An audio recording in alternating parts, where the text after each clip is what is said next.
I am very excited to continue our conversation around building healthy and equitable cities with our panel this afternoon, who I would like to invite to join us on the stage. And as they're joining us, please come up. Throughout this session, I will be asking questions from various sources, including those that were submitted via registration, and also invite audience members who have questions to just raise their hands, and we will get to you as we're having this conversation. So I'd like to start by briefly introducing each of our panel members. Here we have Alexa Bush, is a program officer with the Kresge Foundation's Detroit program. Alexa supports investments in transformative public spaces in the city of Detroit that promote greater understanding and inclusion, as well as strategies that advance the interconnections between sustainable urban development and economic equity. Before joining the foundation in 2021, Alexa served as the Urban Design Director, East Region at the City of Detroit Planning and Development Department, where she was involved with planning and developing inclusive economic recovery efforts in partnership with residents. She implemented work through the Strategic Neighborhood Fund and led Detroit's Reimagining the Civic Commons initiative in the Fitzgerald neighborhood in Northwest Detroit. Next to her, we have Dr. Marc Zimmerman, who is the Marshall H. Becker Collegiate Professor in the Department of Health Behavior and Health Education here at the School of Public Health. He's also the director of the CDC-funded Michigan Youth Violence Prevention Center and the Prevention Research Center, and co-director of the Institute for Firearm Injury Prevention. Dr. Zimmerman's research focuses on adolescent health and resilience and empowerment theory. He has also conducted an extensive amount of community-based studies examining neighborhood and built environment approaches to violence prevention and other health outcomes. Although most of his work includes community prevention programs development and evaluation with community partners, he also conducts survey research, longitudinal studies, and more in-depth qualitative approaches. Next to him, we have Mayor Abdullah Hammoud, who has been an unwavering advocate for his hometown of Dearborn for more than a decade. As mayor, he is committed to reinventing government to deliver results for working families and residents in every corner of the city. Throughout his career, Mayor Hammoud has provided bold leadership for Michigan and Dearborn with a thoughtful, pragmatic approach to government that puts people first by investing in infrastructure, improving public health and safety, and delivering quality services while lowering the tax burden on residents. Prior to becoming the mayor, he represented Dearborn in the Michigan House of Representatives, where he pushed for resources and shaped policy to improve quality of life and create more resilient cities. And I'm a personal fan because during COVID, he did push a lot of work around housing security. And he is also a graduate of the School of Public Health, Go Blue, earning a Master's of Public Health in Epidemiology and a minor in genetics. And then finally, for those of you who are joining us now, we have Isabelle Anguelovski, who is the director of the Barcelona Laboratory for Urban Environmental Justice and Sustainability, and an ICREA research professor and a PI, and head of the Gender Diversity and Wellbeing Committee at ICTA. As part of the collaborative and individual international research projects, she studies how environmental injustice is materialized and contested. She focuses on the politics of green cities as a growing global planning orthodoxy, the social and racial manifestation and impacts of green gentrification for historically marginalized residents, and urban planning for health and well-being with a focus on health equity and justice and inclusivity in climate adaptation planning. So I want to thank all of you for being here today. I know earlier this week I kind of sent them an email, or late last week, just saying that if there was a dream panel to moderate, in my opinion, this would be it. So I want to start with a quote, and I think based on your bios and Isabelle's presentation, it's a quote from Jane Jacobs, who was a journalist and activist who influenced the field of urbanism tremendously without actually having formal training or academic degree in it. In 1961, she said, "Cities have the capability of providing something for everybody, only because and only when they are created for everybody." With that, I would like to ask each of you the following question. In your opinion, and based on the work that you are doing or have done, what are the most critical elements in designing urban spaces that promote, or cities that promote both health and equity? I get to go first. Is this working? You guys hear me okay? Good afternoon, everyone. I'm really excited to be here. I love this concept of exchange and us coming from different places. Maybe I will be the relentless optimist to come afterward. Coming at this very much as a practitioner, I'm trained as a landscape architect and really think about the built environment and its design and its impact on people. I think for me, it's really this question of access that, Isabelle, you brought up at the end around kind of this question of mobility in the city. I think whether it is walking, strolling, pushing a carriage, wheeling, using a cane, like the way we move around, I think is so fundamental. And over the course of the 20th century has in a lot of ways become too inaccessible. Whether that is through like the cost of car ownership as a way to move through the city and as the car's been prioritized, or if not, the cost of time that it takes you to move from where you are without the resource of a car, whether that's to work, to healthcare, to school, to whatever your needs are. That to me, it's really fundamental to refigure that question of access, and it's really rooted very fundamentally in a question of mobility and how we get around and have access to the city.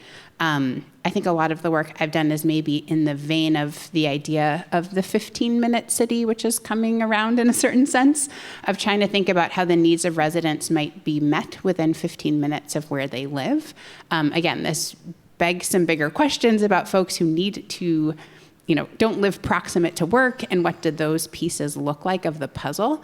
But I think in a really fundamental way, rebalancing so many of our cities in North America away from the automobile, the scale of the car, and the cost of car ownership, coupled with, I think we've seen during COVID, just the massive spike of traffic fatalities, pedestrians. Like it's one of the major causes of death for children in our country, to really reprioritize what it means to move in a city and how that can be much more inclusive and equitable as a base point. Well, my head is just spinning. I mean, one of the really cool things I think about working in a school of public health, I have to say, is just the different perspectives that come and the different paradigms that come together. I don't really think like a city planner, and just listening to your talk and the kind of work that we do. And here's an example. What I do, the work that we do, the research that we do is we call it greening, and we call it creating a busy street. And it's nowhere where you're at in terms of the development of a city. I work most of this work that we did started in the city of Flint. The city of Flint, like many legacy cities in the United States, Detroit is obviously also one of them, lost a lot of, it was deindustrialized. Youngstown, Ohio, also. People, the factories closed. The city of Flint had 200,000 people on it in the early 60s and had one of the highest per capita incomes in the United States. And today, a few years ago, it was the #1 murder city of the United States. 60 people were murdered in the city of Flint several years ago. And if you extrapolate that to like Ann Arbor, or you extrapolate that to Chicago, where we hear about all that, it would actually extrapolate to thousands of people. There wasn't very many people far from you that were touched by that homicide. And so what happens is people leave. people leave the city, and as they leave buildings behind, and those buildings become run down. Cities are lucky and get some money to be able to tear down those buildings because they create all sorts of problems. And then you're left with green space that is not maintained. So things grow on it, and things grow tall. City of Philadelphia, it's been documented that it's where people who commit crimes with weapons actually hide their guns in these empty lots. Underneath maybe something that's been dumped on that empty lot because it's an easy place to get it and get rid of it so that you don't have a weapon if you are caught, because there's a lot more severe punishments with that. So the angle that I come from with greening is, how do we clean up those streets so people feel better about where they live? And that's what our research is actually signing. And I think you might be asking me about that later, but what comes to mind to me is sort of, sort of further back than where this kind of more mature kind of greening idea. But just thinking about, when I use that word greening, now I know when I submit something to a journal like Cities, and they come back to me and they make these questions, I'm like, where is this coming from? I don't get it. Well, honestly, today, I kind of get it much more than I did before. So thank you for that. And thank you for including me in this group. Good afternoon, everybody. Abdullah Hammoud, mayor for my hometown. Dearborn is broken up into 3 areas: the south end, the east end, the west end. The east and west enders will fight over what the dividing line is, and there's actually like a no man's land. West enders think it's too east to be west. East enders think it's too west to be east. The south end is the least affluent. Then the east is the more working class, and the west is the most affluent. And Dearborn has its own migration pattern. As you gain affluency, you tend to migrate yourself and your family from the south to the east to the west. Now, the south end borders southwest Detroit. City of Dearborn has the longest border with the city of Detroit than any other city, even cities wholly within the city of Detroit. The south end is the asthma epicenter of the state of Michigan. Asthma rates are 2 to 4 times greater in the south end zip code than on average anywhere else in the state of Michigan. I think one of the biggest barriers to equity and health across our city is representation and advocacy. Now, the south end, and I told you, it's the least affluent, highest asthma rates, most industrialized, also has the lowest voter turnout in the whole city. The precincts in the south end, in total, in a high voter turnout election, account for 600 votes. And so you can get away with getting into office without ever having to campaign or talk to anybody in the whole south end. And that tends to be a very large problem. Now, what we've done is try to flip the script where it doesn't matter whether you vote or don't vote. The largest voting bloc in the United States is actually those who don't vote. It's not the Democrats nor the Republicans, it's those who sit at home. But so oftentimes what you find is there's just the apathy of, what is the point of my vote when I realize my surroundings and my environment? And so we're trying to flip that script. The second tool that I think that, again, I have my municipality hat on, is zoning. Zoning is a very powerful tool that determines what is happening throughout your city. So some of the first things that we've done when I've only been mayor for a little less than 2 years, we actually begun to acquire the industrialized parcels in the south end that are adjacent to the residential neighborhoods. And we're constructing what we call a green belt. We've begun to acquire about a half-mile long worth of parcels that used to be industrialized factories and such. We're going to knock them all down and build a green buffer that will serve as an air, noise, pollution buffer to the residential neighborhoods across the street from a steel factory, Cleveland Cliffs. And so our actual elementary school in the south end is 750 feet away from a steel factory.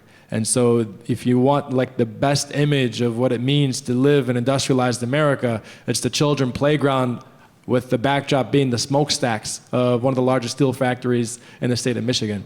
And so we're building this green buffer, and we're actually zoning these parcels conservation zoning, so they can never, ever again, regardless of administration that comes in, be sold for the purposes of becoming industrialized parcels ever again. Not even residential nor business parcels. They will strictly be for green space to serve as this active buffer.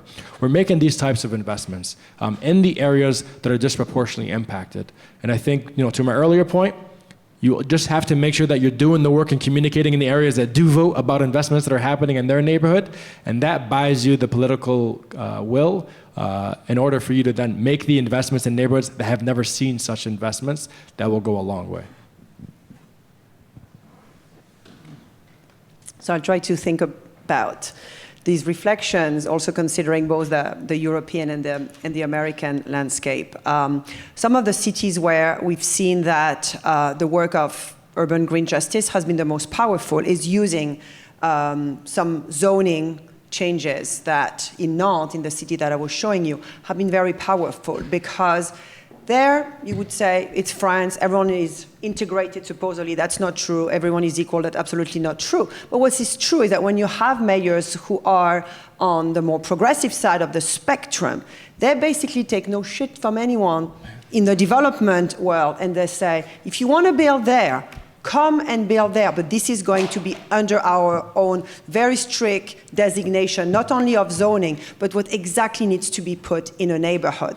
That is, in one of the slides that I had, you would see a big island that was a very powerful industrial shipyard industry based island until the 1990s. The city, when the shipyard industry closed, had 20,000 parcels of land that became their own, and said, all right, now we're going to do strategic planning here. There was very little community engagement. We're going to do comprehensive planning there, and on this parcel there will be a school. On this parcel there will be a daycare, public daycare. Here there will be affordable housing only for renters. Here there will be a diversity of green spaces, etc. So that was a form of designation parcel by parcel, which was a form of rezoning, but at a much more local scale, very mixed use, and where developers could come in, but they could come in under the conditions of the city. Granted, France does not have the type of municipal campaign financing where you depend so much first on municipal tax, but also on investment from developers. It's a much more, let's say, trickle-down expenses and budget from the central state. But what was clear there is that there was a very direct decision about what types of land use would be there. So at the end of the day, you have gentrification there, but you don't have displacement, because 56% of what's built now, for every 100 units, you have 56% units that are at different levels of affordable housing. And that's really key, and that's where we see a lot of issues in American cities, is that many cities have an area median income that's way too high to be basing your affordable housing decisions and allocations to. And so you need different levels of affordable housing investment, as you also need a reinvestment in public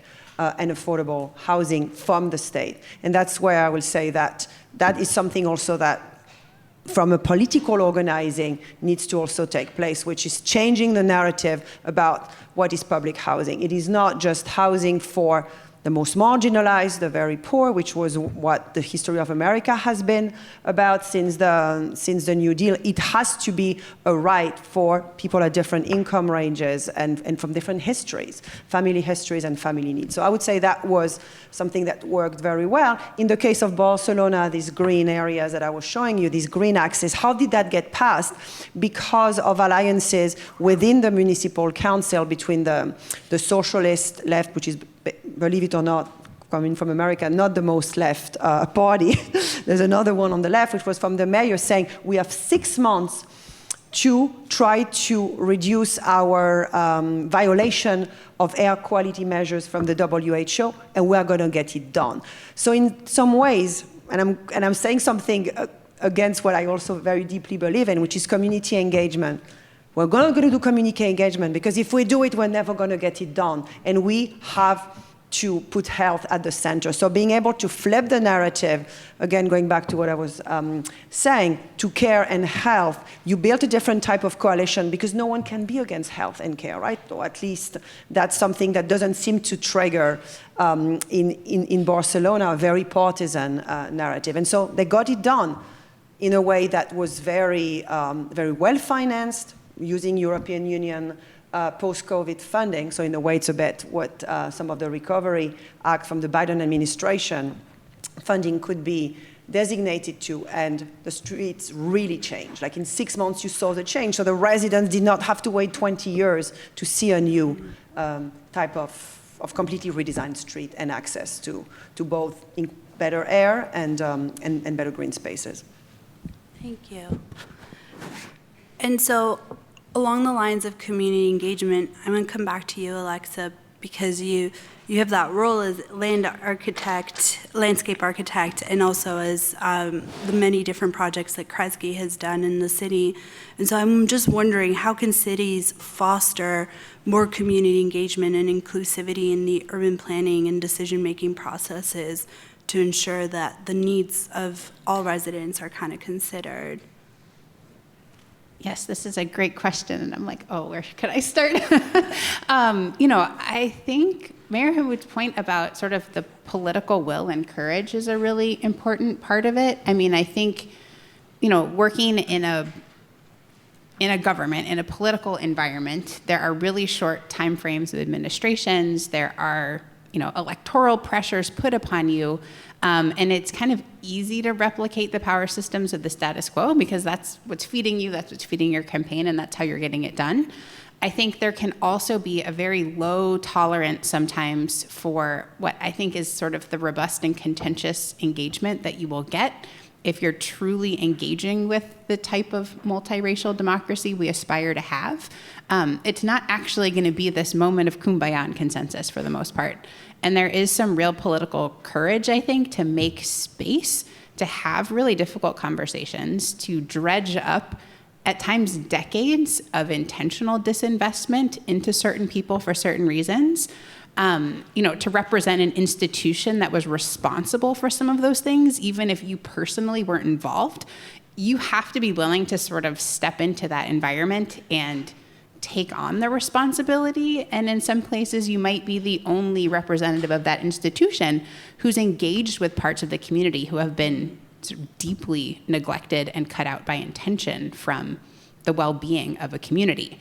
That's not for the faint of heart. That can be really hard if you're a newly elected person to be like, it's. I think it's also a factor of sort of the thinness, unfortunately, that's also happened across journalism in this country of, the depth of like a beat reporter who understands a context and can provide that is hard when you might have someone who's the only one on the staff and shows up and gets like a soundbite from the angry resident who's always there and knows how to use the platform and maybe doesn't know how to find someone from the community who might have a different voice, who's harder to reach and not so present.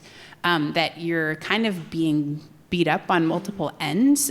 So I do think in addition to sort of understanding who's in your community, really assessing when you have a public engagement, who's there, are you seeing a right representation in the room?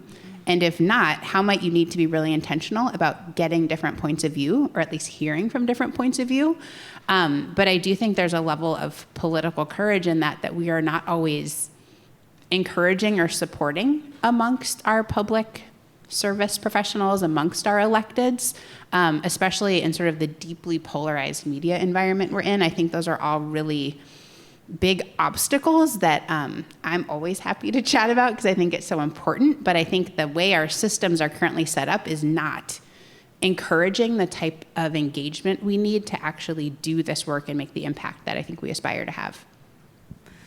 And I want to thank you, that was right on, but and I want to turn to Marc, because I know you've had decades of experience working with community groups, and what would you say are some of the biggest challenges and opportunities through that work, especially? Well, one of the most consistent findings in all the research I've done in the many years I've done it, and I won't say how many those are, is in fact that community-engaged greening, in my worldview of what that is taking back those empty lots, turning them into gardens, or just mowing them. We find that just mowing the lot, showing that it's cared for, is sending a message that people are watching, people care about this space, and it actually, we are finding, does reduce crime. It reduces violent crime, and it even reduces firearm-related crime. And we're not finding that crime is displaced in the nearby neighborhoods. To be honest, we don't find a complete decline in crime over all the city. It may be going somewhere else. It may be rising up new. It's staying relatively flat or going down in the trend of the United States, but it's not happening in the next block or the next 2 blocks over, the analyses that we do. And what we find is just mowing it, and we did some analyses where we looked at professionally mowed, so we work with community organizations. We're not actually doing the interventions. We're working with the land banks. About 25 states in the United States or so have land banks where if the property is in tax arrears for a certain number of years, it automatically transforms back to the county, really to the state, and the state says the county, and the county says we don't have the resources to deal with this. So they create things called the land bank here in the state of Michigan. And so we work with the land bank. They have a clean and green program where they tell community groups, if you can submit a small proposal, you'll get $3,000. You have to promise to take care of 25 properties in your neighborhood, and sometimes they go a little outside their neighborhood, a minimum 25 properties. And so we say, okay, let's see if what you do on them makes a difference in terms of crime. And what we find is, and then we actually then use some grant money to pay the land bank to mow some lawns on top of what they typically do, so we can have a condition which we call the professional mow. And then we had a condition where it was the clean and green. It was the community groups getting together and taking over and taking back their neighborhoods. And we looked at street segment by street segment with comparison areas that didn't have properties that were renovated or reused or taken care of in some way. And we consistently find that any kind of greening is better than nothing in terms of the crime outcomes. And secondly, that community engaged greening, where the community is involved, the community is defining what to do, which properties to address, and then taking the monies they have and creating pocket parks, community gardens, and I said sometimes just mowing, they're better. That's better than just mowing alone. So even though they're just mowing, the fact that they're the ones who are selecting it. So we're finding that it's really important to have community engagement. But 2 things that often come up, and again, this is back to, as the academic here in publishing, often comes up, well, isn't that just gentrification?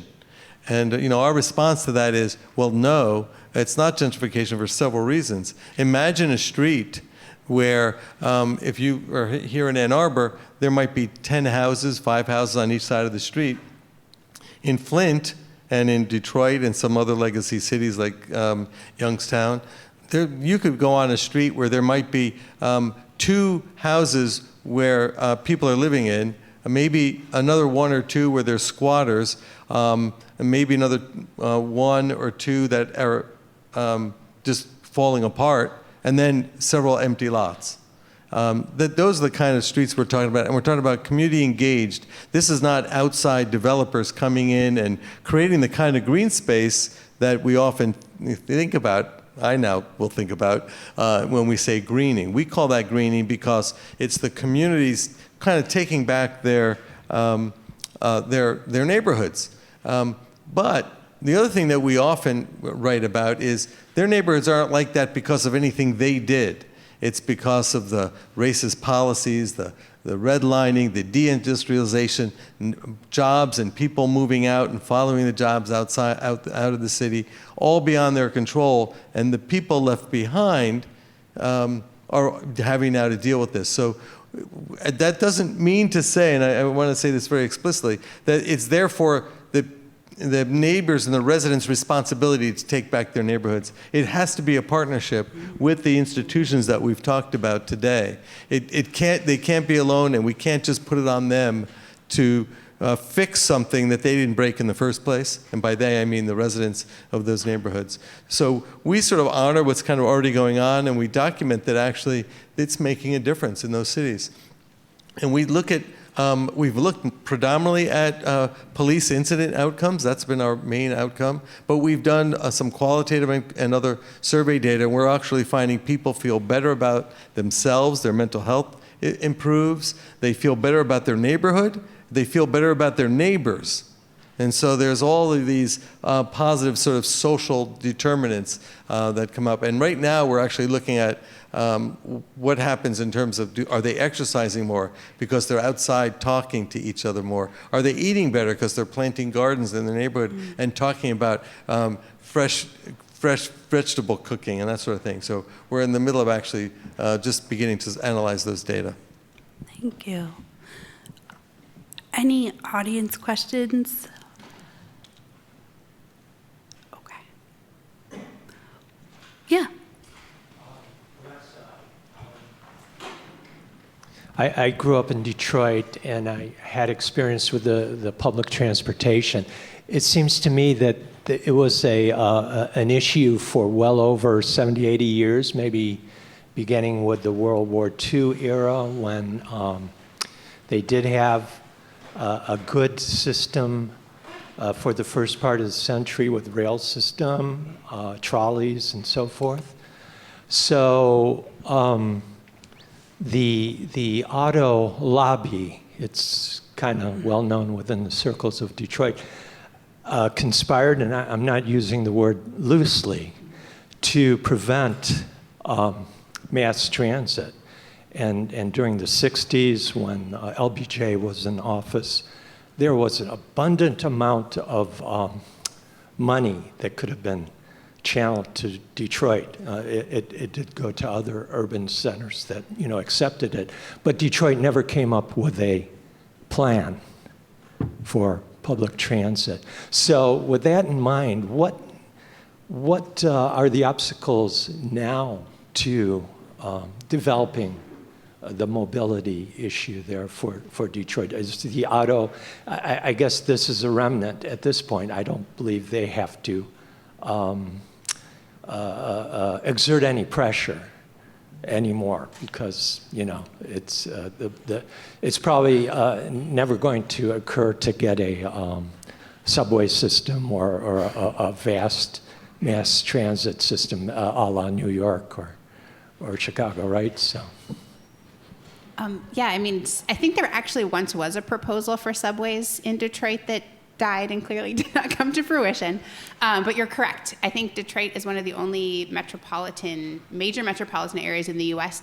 did not form a meaningful regional transit authority out of that funding in the late 60s and early 70s. The People Mover is the only legacy of that program, which I think was envisioned to actually connect the radial roads and go beyond. Like, that was meant to be the last chunk of downtown, and it never took off. I would say as much the auto lobby as sort of the segregation, the literal racial segregation that was happening at the time, and sort of how political 8 Mile became as a dividing line, not only for the city of Detroit, but between Wayne County and Oakland County. I think one of the challenges you see now is, Detroit has come through municipal bankruptcy and is in a much stronger financial position. But the ability to meaningfully fund a transportation system in the city is a challenge, given how low density the city has become, not only from being, predominantly single-family homes, but also as neighborhoods have lost population, as vacant lots have increased, as vacant homes have increased. It's hard to get the density to run effective routes, or like rerouting needs to be reconsidered. I think the other challenge is that there's a huge inversion across the metro area of where people live and where people work. I think it's something like 2/3 of Detroiters work outside of Detroit, and 2/3 of workers in Detroit don't live in the city. So we're moving people quite vast distances that is hard to do in a predominantly single-family environment over such a large space. I'm going to hold out my hope for the RTA. There is enabling legislation to actually fund some kind of meaningful regional transit. It needs to be voted positively by all the voters of Macomb, Oakland, Wayne, and Washtenaw counties. It was last up for a vote 2016, passed in Washtenaw, passed in Wayne, failed in Oakland, failed in Macomb. I think you would see that changing in Oakland County. Does Macomb County come on board? I don't know, but I think to really get a system that works and gets people between where they live and the jobs they work, it has to be bigger than the city itself. And figuring out that regional collaboration, I think, is something that is continuing to be a challenge. It's maybe beginning to edge in the right direction, but we have a really long way to go of building the collective will to say that this is something we value. I think the economic argument's clear, right? People are struggling to find workers, businesses want to get people, and their inability to move through our region is a huge hindrance there. I think the next time, it can only come up in even years, so every even year I'm like, where's the RTA? Why aren't they out here? But I think that's the best pathway that we currently have, but I think it's more at this point, kind of the racial segregation we've experienced as a region is our bigger holdup right now than maybe the autos in a way that they might have been post-war. Yeah. I just want to add 2 points to this. The answer is political will and courage. And the reason I say that is, COVID is the richest time for governments in America. I just want to put that out there, right? There's more money now than ever there was before. Michigan was sitting on like a $7+ billion surplus. But rather than invest in like a light rail system, a public transit system, we gave a $1 billion tax break to lower your income tax from 4.2% to 3.9% for 1 year. You saved $12. Congratulations. It cost $1 billion. We did another $1 billion and a few other tax breaks that were promised on a campaign trail. The people just had to get it through the finish line. And the other $4 billion was like spent on projects that all the lobby corps came forward and lobbied across the legislature. And now we're expecting like only a $300 million surplus in the next state budget. And so at a time when we had $9 billion on the balance sheet to really invest in a public transit system that can transform the way that we live regionally across the whole state, it was expended and lost because the political will was not there. There's a great budget online. It's called the Michigan State Expenditures Report. Look it up. This is every tax break that we give in the state of Michigan. We give tax breaks on vending machines. We give tax breaks on oil wells that you leave in the hole after you finish drilling. We give tax breaks on trading coins. We give tax breaks on the trailers for 16-wheelers that are damaging our roads each and every single day. And so for me, you can actually close many of those tax breaks and reroute that money towards a public transit system without having to levy an additional tax on any resident across the whole state, and you'll have more than enough to fund the whole dang system across the whole state of Michigan. It really comes down to political will and capital. I think subways are gone. I don't think that's going to happen. I think with autonomous vehicles, we have to ask ourselves, what is the future of public transit? In Dearborn now, we partnered with Smart. So we're an opt-in city in Smart busing. We also have Smart Flex. It's a publicly subsidized rideshare service, Uber and Lyft. You can go anywhere in the city of Dearborn, and this is not just limited to Dearborn residents, for $1. So you'll get picked up at your house, dropped off at your location for $1. And this is only for when you're in the city of Dearborn. So we struck this deal. We subsidize it to some capacity as a municipality through some grants we received. But $1 will get you anywhere. And I think that's actually better than a busing system that's kind of fractured, because this will pick you up from where you want. You can plan it out on a schedule on your application. We got it translated into the Arabic language and made available to our residents. But I think we have to start also asking ourselves, what does the future of public transit actually look like? Did you want to add? Oh, okay. I wholeheartedly hear the political will piece. When I was in Barcelona, they had proposed to draw a subway line directly to the airport. However, it was going to go through one of the most affluent neighborhoods, and there was collective action, but it was against the subway. And this was after they had already invested millions of dollars in drilling the holes and such to create it. So that's definitely a piece of it. So it happens in cities, I guess, across the world. Isabelle, we had a question submitted during registration, and it was along the lines of, from your personal experiences, how do cities in Europe compare to the United States in terms of accessibility to grocery stores, healthcare, and et cetera? And what do you think we, as future public health professionals, can do to further improve our urban planning and sustainability to be inclusive to everyone? Small question. I know. You want the politically correct answer to avoid everyone crying, or you want what I'm really thinking? There is something that has always deeply concerned me and deeply puzzled me about America, which is the question of taxes, right? The question of how are taxes only seen as a burden and as stripping people away of their freedom to make decisions rather than funding core goods and infrastructure. So taxes, I mean, different levels of income tax versus, wealth tax as your individual household, that's being debated for a long time in Europe. Do we have to have an income tax for the super rich at X or Y % of their income, etc.? But basic taxation for public services, that is not that is not a question that's part of ballots, and people are not voting on that, especially because there is also a diversity of tax that have funded public infrastructure, including tourist tax. So Barcelona is one of the most heavily impacted cities by tourism.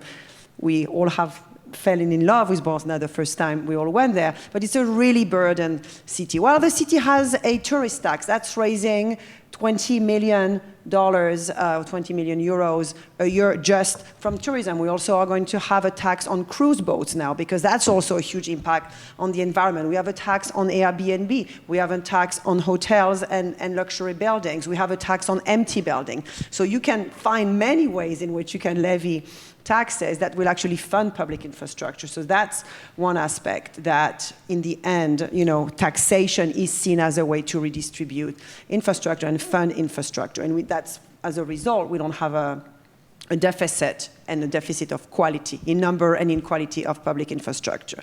What I think people also see is that public transit is a good. And individual car ownership is not necessarily a sign of modernity and a sign of individual freedom. It can be a burden because you have dense cities. So it's also a very different urban environment. But people hate being in their cars. And in some ways, I'm sure you ask Americans, do you enjoy your 2-hour commute or your hour commute? And people will, at the majority, say, no, I hate it. But then they will vote to support policies that actually are not contributing to ameliorating these commuting times and pressures. So I will say that in general, the right to public transit, the right to well-being in cities and in the way public transit contributes to that, together with bike lanes, but also together with walkable and mixed neighborhood, is something that is not being questioned. So, and it's being supported by residents. And the 15-minute city is definitely an argument around which policymakers, planners have been elected. That said, some of the most vigorous anti-15-minute city that I have seen has been in Europe, in Copenhagen, in London, in Valencia, that is in cities where you have a very strong vocal, very right-wing majority electors who are part of also of the anti-COVID, strong masking or vaccine. So it's very much part of an anti-public health rhetoric where mayors are accused literally of being Nazis that want to put residents in containment neighborhoods that they call urban concentration camps because of the way in which they want to portray the 15-minute city as areas from which residents would not be able to freely circulate and around which they would be able to live. So that's also really of concern, is the growth of this type of agenda that are trying to capture, and the media, of course, is building on it, because the media loves juicy stories, and in the end, the narratives and the policies around the 15-minute cities are really under threat by the growth of these agendas that also are present in Europe. So it's not all rosy. I just wanted to pick up on that piece because, Roshanak, you mentioned the Reimagining the Civic Commons initiative, which is the piece of work I've been part of. I think a big piece of thinking of that work is also the city is almost fundamental to pushing back against some of those narratives, and kind of the omnipresent social media narratives that are out there of, in some ways, because at least in the US, we are so physically segregated from one another. There's so much lower trust. It's much easier for some of those pernicious things to catch and sort of get amplified. Our hypothesis was by actually meaningfully investing in public realm places and bringing real humans face to face with one another, might you be able to push, you're not going to win the troll battle, was kind of where we landed. It's actually reinvesting in this really basic fundamentals of what it means to be urban, of what it means to be together, that I think is critical to fight against that and maybe preserve some of the more good parts of our democracy. But I feel like the city is so intrinsic to that argument and how dangerous that pushback can be. And for those of us who are not familiar with 15-minute cities, it's just a reference to areas that, well, within 15 minutes you can access all your essentials from schools to transportation so essentially you can move about and reach all those essentials within 15 minutes. Walking, I believe, right? Yeah, walking. And Isabelle, when you said the cruise tax, I was actually in Barcelona when that passed, because in Barcelona, apparently, there's 2 days in the year where more than 2 million tourists dock in July, and that has caused huge strains on the system and usage of a lot of services that then residents can't access to. So. Just a quick caveat also in terms of understanding gentrification drivers. What we actually see in cities that are global, that are tourism-based, service-based cities, is that greening and other types of gentrification come together, so tourism gentrification, because at the end, who visits those really well-designed, mixed-use, really dynamic new public spaces and streets and plazas that places like Barcelona have, it's also actually tourists. And so, and where are new Airbnbs being listed, it's around those green areas as well. And these green areas also have commercial gentrification. That's where your yoga studios, your $5 or in Europe €4 lattes will be open, or your brunch places. So you have a whole dynamic of gentrification that greening activates that actually becomes really pernicious, because it really changes the profile of housing affordability really quickly. Thank you. I want to come back to Abdullah and kind of building off the question that Dean Bowman asked earlier. How can cities balance economic development with the goal of creating healthy and equitable communities, especially in rapidly growing urban areas?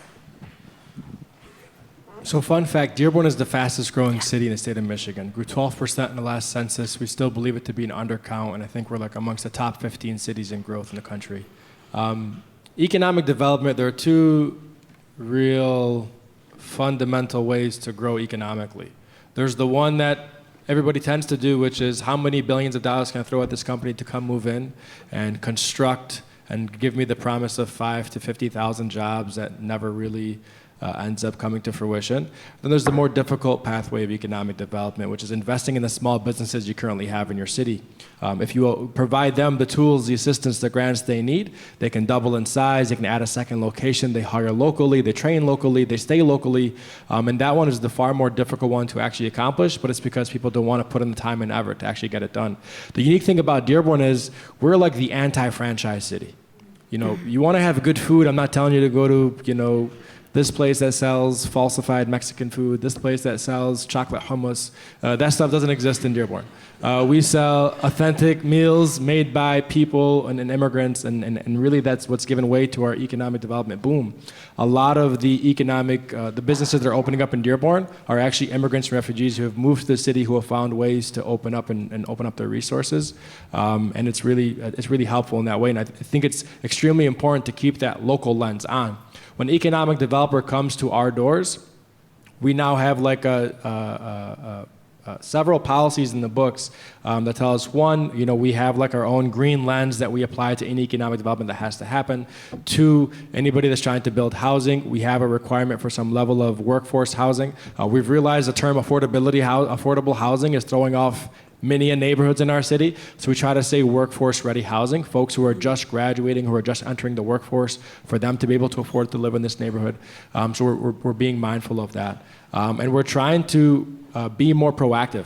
Traditionally what happens is a developer will find a parcel, they will come to you, want to develop this parcel. What we're doing is the city is actually the largest holder of land within the city of Dearborn. This is basically us and like Ford Motor Company. And what we're doing is we're trying to be proactive with what do our residents want in these areas. We're going to proactively go out there and incentivize the development that the neighborhood wants in its own backyard. Now, this is like the reverse of a tax abatement. Tax abatements are typically given to the wealthy. You want to develop what's best for their bottom line. We're going to go out and actually give the tax abatement for the development that the community wants that might not necessarily pencil otherwise. So if you want a great community supermarket, you want a childcare center, you want activities for families, you might have to underwrite some of those, which doesn't bring in some giant economic boom, but it improves the quality of life for the surrounding families and neighborhoods. And that's the lens that you have to have. We abide by a health and all policy approach in the city of Dearborn. Each and every decision that we make is a public health decision. You just have to be able to view it that way in order for you to understand what is the implication of what you're actually trying to accomplish. And I could pick up on that. I think that's so critical because I think whether it's economic development or even, what greening might mean in different cities, to me it's as much like the why matters so much more than the what it is. That if you're, bringing those standards to a developer in a development deal, like you're still going to work with capitalism. It still might be a public-private partnership, but the outcomes are so fundamentally different, I think, when the public sector plays a different role at the table than just kind of accepting what the private market wants to bring. Or I feel really strongly, too, with all the things that maybe fall under the greening umbrella. I would love to see, no neighborhoods without street trees. I would love to see no neighborhoods with lead paint in their homes. That the market also has co-opted some of these improvements or maybe interventions in cities that the market's really strong and may continue to do that. It's actually our pushback through policy, through zoning, through, writing a really good development agreement with a developer that actually reframes and centers equity in those conversations than maybe even whether it's trees or a park or a mixed-use building. The why is just so critical. Absolutely. I'm going to add just 3 more points. One, even as a city, you put out more contracts that small businesses can benefit from than just about anybody else. So we've passed one ordinance that says if we go out for a bid on a contract up to $100,000, if you are located in the city, you could be 10% higher in that bid than any other company, and I'll still choose you because you're based locally. Lansing took it one step further. We're going to model. They said for contracts up to $1 million, if you are based locally, we'll give you the opportunity after the bid to match the lowest bid if you're local, and we'll keep those dollars within our city. That's one step that we're going to take it. Second, we just landed an Apex accelerator in the city of Dearborn. This is funded by the DoD, the Department of Defense, which is the largest contractor in the world. They put out like $680 billion a year. The accelerator is now located in the city of Dearborn, works with small businesses who are local in the whole region to help them land city, county, state, and federal contracts. And so because they want to diversify who they're contracting with, so we just landed that after 2 years. It's now headquartered in the city of Dearborn regionally. I forget my third point. I think I just want to talk just one thing on trees. It's not just about the trees we plant. I've learned this the hard way. You also want quality trees. And I learned this because somebody sent me a picture of a tree that I can snip with like a nail clipper. And they're like, oh, this is one of the 1,000 trees you got in a grant for free that this organization is planting. And I was like, this is a long piece of grass. And so you want quality trees that like my daughter will be able to sit under and capture some under the canopy, as opposed to maybe my daughter's great-granddaughter would be able to sit under there and capture some coverage. So we also want to be mindful of it's not just quantity of trees, also quality of trees. Marc, I want to come back to you because you started kind of talking about it, but in your opinion, how can cities address issues of public safety and crime to create equitable and safe urban environments for all residents? Well, yeah, I got interested in, people often ask me, well, what does crime have to do with public health?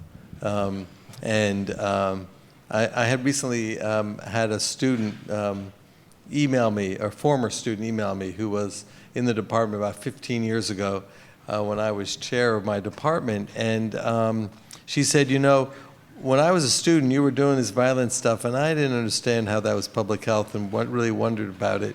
And she sent me this email out of the blue and just said, I don't know if you remember me, but thank you for doing that work and persisting with it. The sequelae of violence for health, both physical and mental health relating to physical health, are extreme.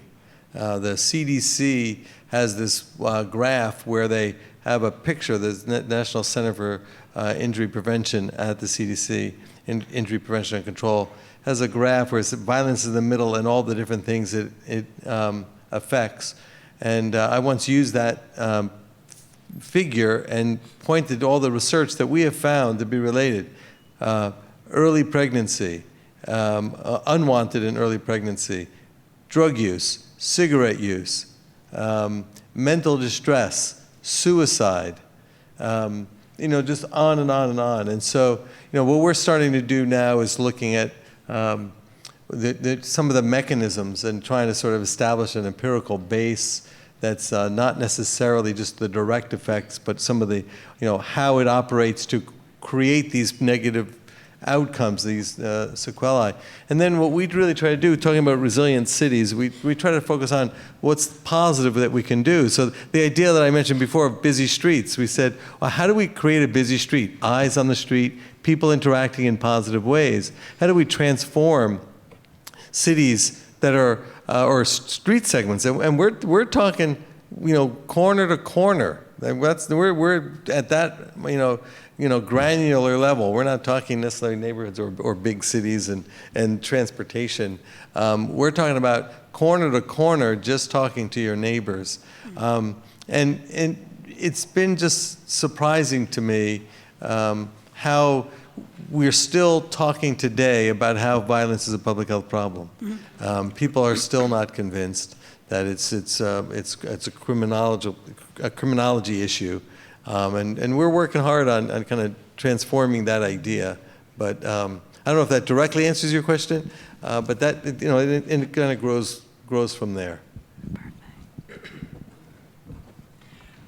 Something that I find very inspiring about the US that I think in Europe we don't have, we haven't grasped yet the seriousness of the issue is what do you need to do for a public space to feel a trusted area where there will be a sense of ownership and appropriation by neighbors. And what I don't see at all in Europe is the strength of the youth organizing and the environmental justice movement in ways in which green spaces that were places for gun violence or for drug traffic and drug use have been reappropriated by youth groups, by after-school programs, by nonprofits, by foundations as places that are becoming new sites for sports, for nurturing the mental health and the abilities of youth to feel differently about themselves. And so you have environmental justice groups which will be now becoming trained in trauma and is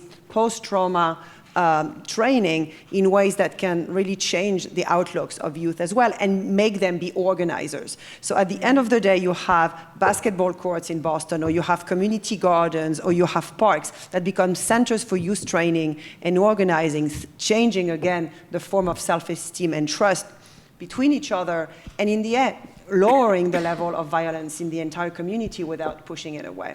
And I'm saying that because what we are seeing in Barcelona right now that we don't know how to deal with, going back to green gentrification and tourism together, or tourism gentrification together, is that now violent groups are moving towards areas in the center of the cities that are both these public spaces where tourists and residents used to go, and starting to mug tourists with greater violence, but are in the end having a ripple effects on residents who are like, I'm not going to send my kid anymore to this playground, or I'm not going there. Mm-hmm. And you had a wonderful space that was rebuilt thanks to residents in the center, in the Ciutat Bella, that's now called La Plaza Negra, the black square, because mothers and fathers don't want to send their kids there. And now tourists are there, they have no idea, they think it's cool, they think it's beautiful, and they are getting mugged.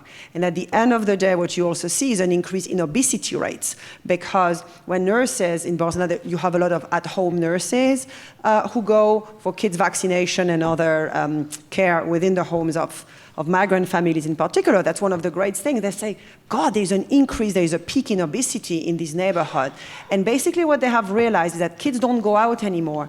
And because apartments are so small and so dense, especially among low-income migrant families in Barcelona, kids don't have any space to go within the home either. So they don't go anywhere, and so violence is now associated, and I don't know how you model all of this in health, but basically gun violence, indirectly, or mugging, has an impact on physical health and mental health, including obesity, which I had no idea. Yeah, I just, it's sort of interesting you brought up the idea of development. I really kind of got into all of this, years ago when we created this program called Youth Empowerment Solutions, where we sat around the table. There was a call for proposals. That's what we do. We write proposals. And it was a call for proposals for community-level change to address youth violence. So we sat around the table and said, well, let's have the youth be part of the solution and not necessarily the focus of the problem. So we got them involved in and created an after-school program and got them in, created the scaffolding for them to get involved in and develop and actually implement a community change project. And it was sometimes a mural, sometimes it was a community garden, sometimes it was a community garden, and the group the next year put up a wooden wall in the back of this garden and called it the Rosa Parks Peace Park, and they painted the wall and made a wall to paint. And from that, when we were looking at around those spaces, people were respecting it. One of the murals that they've created in early 2000s, the 2000-aughts, I think it was 2006 or 7, that mural is never been graffitiized. And they're talking now, the community now is talking about repainting some of it just to brighten it up again, because it's kind of gone out. So the idea of engaging youth in this process, and the idea of, to come full circle where you ended, is vital to create, at least again in the research, and the most consistent thing I've ever found is it's vital for making a difference in really taking back neighborhoods, creating safer spaces, and ultimately creating healthier cities, I think. I would agree. I mean, I think another piece, in addition to sort of the inability to let youth freely leave the home because of actual violence or perceptions of violence, is also maybe on the other end of the spectrum, isolation of seniors, those over 65, is a huge issue in Detroit for many similar reasons. Some of those are the constraints of the built environment. There's not a sidewalk, it's hard, there's no benches, but it's also really the existence and perceived fear of crime in neighborhoods that I think, to me, it's both ends of that, that it's so critical, and the folks who aren't out, who aren't making the busy street for you, are kind of sequestered inside for these reasons, that, yeah, to me, that deep community ownership over some of these places and how you set up processes to do that. But that's where I come from, there's not enough greening. There's maybe not enough greening in cities to address some of these pieces that, to me, the market co-opting it shows just how valuable they are. I am always trying to push for more for everyone through a lens that is much more equitable than just the kind of maybe trickle-down mode that you've described. But I think in Detroit, you see it at both ends of the population. No, we'll agree that there is never enough greening. The question is the Green Space Department or is the Department of Environmental Protection in cities able to go beyond funding for green space, designing green space, deploying it, to working across sector with housing, with economic development, with youth? And that's something you still don't see, because those departments tend to be populated by biodiversity experts, landscape architects. They have no idea, and they don't necessarily want to think out the box, because you see that in Europe in particular. People are very segmented. They are trained in one way. Here, I would say, at least in America, people have a broader view of other things because of the way they are trained. But the profession of environmental planner, of green planner, tends to be extremely secluded. And as people say, we're not in the business of housing. Well, you are, actually, as well. That's how greening is going to be equitable if you also think about housing. And these policies... I'm sorry. Go ahead. I was just going to say, these policies that we just heard about in Dearborn are like a home run for, I think, getting into that. Yeah. It's local. It's thinking more broadly. It's thinking integratively. And our governor is coming up in 2 years. Just to say. Yeah. We need a new mayor in Brooklyn. If you want to move to the best city in the state, I'm just saying, houses are available. Well, no, I just wanted to pick up on that piece because I think, in the U.S. context also, the racial wealth gap is one of the hugest differences, right? I think the black-white wealth gap in the U.S. is something like 15 times. And so much of that is tied up in single-family home ownership. That's where, to me, it's critical to have that cross-sectoral conversation, because I think of communities I've worked in and neighborhoods in Detroit where Black homeowners lost almost all of their home value in the 2008 market crisis. And so we were using tools of the market, maybe, for greening spaces with the explicit aim of rebuilding Black wealth for homeowners. But having that lens and to understand, what is the context of the stormwater intervention? What is the context of the park? Is it a neighborhood of mostly renters? Is it a neighborhood of mostly homeowners? What do the systems of ownership look like in a neighborhood? I think are key and often disconnected. I'm just hopeful for the places where you are starting to see some successes around this. There's a really interesting report that came out at the end of last year that Brookings put out in partnership with Common Good Labs. They looked at 200 they looked at census tracts across the US where there had been increases in kind of economic mobility, economic strength, reductions in poverty without displacement, and looked at 8 different factors, some within the metro region and some local to the place, and found basically 200 cases where you'd seen that kind of economic mobility without displacement. Homeownership was a big piece of that. Self-entrepreneurship was a big piece of that. The presence of community organizations was a big piece of that. Like, there are some real factors I think intuitively residents might point you to, but there's some real data to back up. Ways to maybe build some of those bridges or factors to put into a bigger pot of, like, what do these investments take or what do they mean?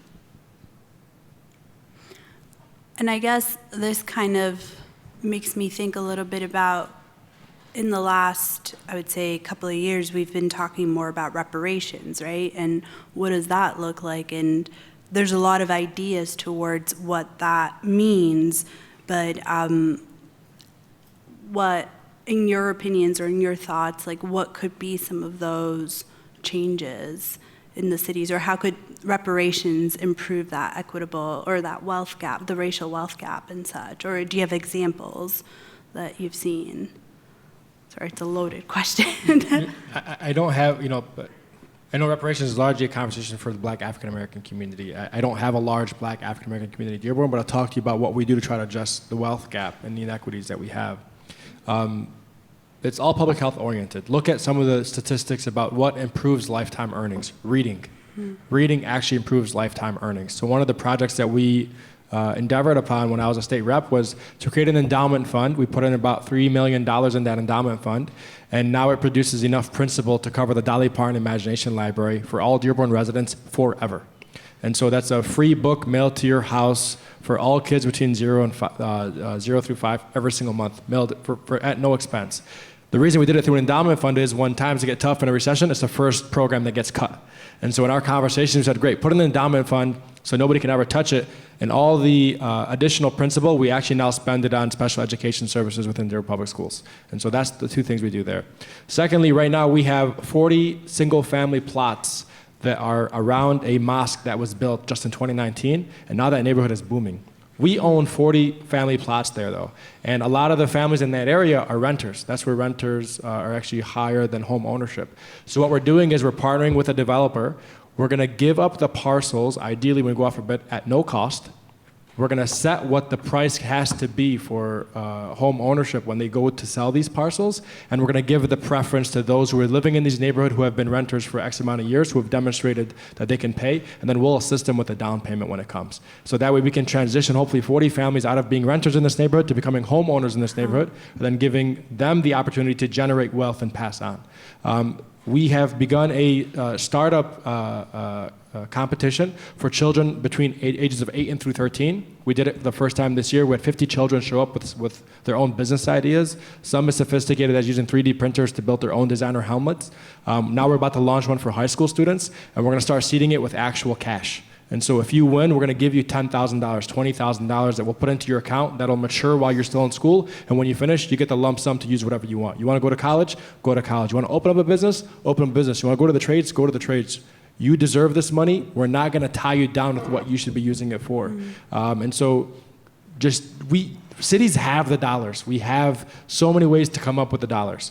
You just have to be willing, bold enough to put the dollars away from the talking points and what might be extremely savvy and popular amongst the donor class, and actually just give it to people. You'd be surprised at how many ideas they come up with how they can tackle the wealth gap. I know I talked about the South End being the least affluent part of our city. It's actually the lowest crime rate also in the city of Dearborn. It goes against every single statistic that you hear about, that the lowest affluency also comes with the highest crime rate. It's because it's the most tightly knit community you will ever come across. Everybody knows everybody in that whole block. And that's really the feel that you want to construct across your whole city. But those are just some ideas that you can begin to implement where you can make investments in that you might not see on day one, but with time. We have 3 libraries right now. One is heavily underutilized in the east end of the city. I'm a father of 2, both are under the age of 2. And I'm realizing now more than ever, we don't have many family place centers in the city. We're getting ready to convert Esper Branch Library into a children's skills center. It'll be open and free to all Dearborn children. And I got this because my daughter is in daycare in Northville. My wife is a physician in Northville. She takes my daughter to some Northville STEM academy there, and she pays a subscription. I was like, how great would this be if we just made it free for Dearborn residents? And we have the dollars to do it. It's an underutilized space, so we allocated the funds in the last budget and are preparing to convert that center. And we know if you get kids into these centers, it'll, again, improve lifetime earnings with time. In the Dolly Parton Imagination Library, in a city of high immigrant, high refugees, we're not only teaching children to help improve their literacy rates, we're also helping the parents. Where we have neighborhoods where English is second language up to the tunes of 70%. They're also improving their English literacy rate as well. I don't know that I also have the full answer to this, but thinking about the context of maybe Detroit or Flint or cities that are legacy cities that have seen disinvestment, that have become cities with a greater and greater proportion of Black residents, many of whom come from the legacy of kind of being enslaved in the American South, is that I think in some of these cities where you have Black populations who have gained political control, Detroit is interesting in that it has stood up a reparations task force to really begin to think systemically about some of these, but it is also a city that just went through a process of municipal bankruptcy where, the devaluation of Black homes, the structural challenges of sort of pension obligations, of debt service on schools, and decisions that were made maybe not even by residents, but at the state level, are having real impacts and constraining the ability of these urban budgets to think transformationally about these other types of investments, where it requires a different kind of coalition building, I think, to get to a level of resource to actually meaningfully make those impacts. I do think there are some interesting conversations happening around projects. I think at the Biden administration, there's an executive order called Justice 40 that is put forward that 40% of a number of different federal investments, the Inflation Reduction Act, a lot of the clean energy funding, some of the infrastructure funding in the bipartisan infrastructure law, are intended to land in communities that have been impacted by environmental justice issues. Actually achieving that is going to be really hard. I think that language is very well talked about, and figuring out how to operationalize it is maybe the big challenge of the moment, to understand not only how do we start to articulate a sense of history, kind of what is the harm, how might we define it, what do we owe to each other, is going to be really fraught also in the parallel conversations about, we're banning books and we're not teaching certain subjects, right? I think it's a very contentious moment to be beginning these conversations, but I think they're really critical, and I do think history plays a role. I come from 3 generations of Detroiters who left Alabama for the North, and I think, a lot of the points, kind of housing, education, there are some real fundamentals that we've underinvested in. Isabelle, to your point of kind of our tax structure and putting it on the backs of individuals to overcome systems that really get to a much bigger level of imagination about where we might need to go and the resources needed to do that, to truly get to a reparative place. But I do think it's going to be really interesting over maybe the next even 4 to 5 years as these very large federal sums of money begin to move down through states and cities to see, where are there opportunities, where is there some courage to actually take on that question and think about how this funding could be transformational and not just giving us all $12 and walking away. I'm just going to make one point about taxes. One of the most burdensome tax in Michigan is the property tax. Now, for a lot of progressives, they say this is a progressive tax. The bigger the home, the more you pay. It's actually very regressive when you're looking at communities. Michigan as a whole has relatively low sales tax, relatively low income tax, one of the highest property taxes levied in the whole country. If you look at cities like Detroit, Saginaw, Dearborn, Flint, and the likes, 30% of, if not more, of our property taxes are school infrastructure related. I look at a city like Ann Arbor and how advantaged Ann Arbor is. You can levy $1 million and go out for bond on a $1 billion project to rebuild all your schools. The city of Dearborn would have to do like 9 mills to do the equivalency.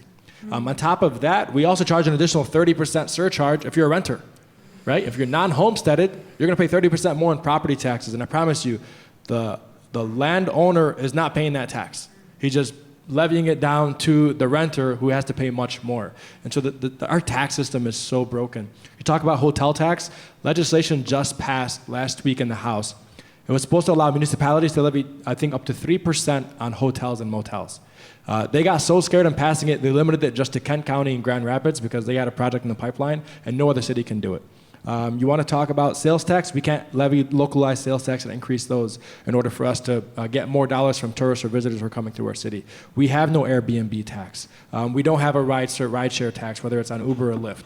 There are so many ways to capture dollars that don't impact the average everyday Michigander, but there's a system that is just so broken at the state right now where you can't interfere with the way that the taxes are currently given. I voted against every tax break you can possibly imagine. The one that bothered me the most, I think, was people with personal jets need to not pay sales and use tax on the parts to replace their airplane because Ohio doesn't have it. And I said, if you're going to spend the hundreds of dollars in gas to go to Ohio because you don't want to pay the 6%, I mean, these are the things that they come up with. But property tax, the state should assume the responsibility for school infrastructure. Yeah. If it does that, you're talking about a 30% tax savings for every urban and suburban city across all of the whole state of Michigan. And you're talking about rebuilding schools. And so that's just one thing. And the state is sitting on a $2 billion surplus right now in the school aid budget. They have more than the means to actually do it. Whoa. Sorry. I hear there's a possible vacancy in president of the US next year. Just go high. Or the mayor of Barcelona is going to come up for election. Anyway, some of the really innovative, still to be tested and still to be evaluated policy that I've seen are one of them in Portland, Oregon, the right to return policy, which is for mostly African-American residents who were displaced by urban renewal in the 60s and 70s, and either themselves, if they are still alive, or their kids being able to claim that they were displaced, and then being the first ones to come back at affordable rates to mixed-use communities or sustainable communities that are being built now through Portland. So still to be evaluated in terms of who actually comes back. Do people want to come back 20, 30 years later when their networks were disseminated around the city, where they don't have any more direct roots in the city? But still, that's something quite courageous in terms of recognizing, trying to go beyond intergenerational trauma and trying to recognize the harm that you've done as a city. In Washington, there is right now, Washington, D.C., there is a lawsuit that has been filed by an anti-discrimination lawyer against the city of Washington for gentrification and its harms on residents. There is a place called Berry Farms, I don't know whether you've heard of it, which was one of the largest public housing developments in Anacostia, in the south, where 350 families were displaced 3 years ago, and where the lawyer, Eri Teresa, said, well, I'm going to sue the city on behalf of those residents so that they are able to come back at no cost and benefiting from heavily subsidized affordable housing homes when that area of Anacostia, of Berry Farms, get rebuilt.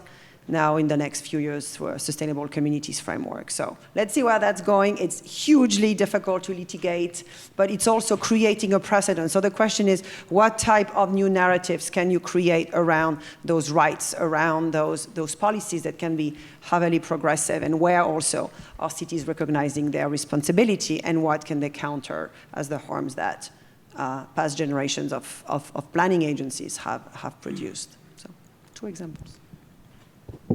So I can't believe that we're down to our last couple of minutes. If it was up to me, we'd be here all day. But now I have to ask the obligatory last question of, you have 30 seconds. But I'd like to hear from each of you. And I know, Mayor, this might be a little bit putting weight on you, but what is one concrete step or commitment that each of you would like to see cities take in the next year to advance the cause of health and equity?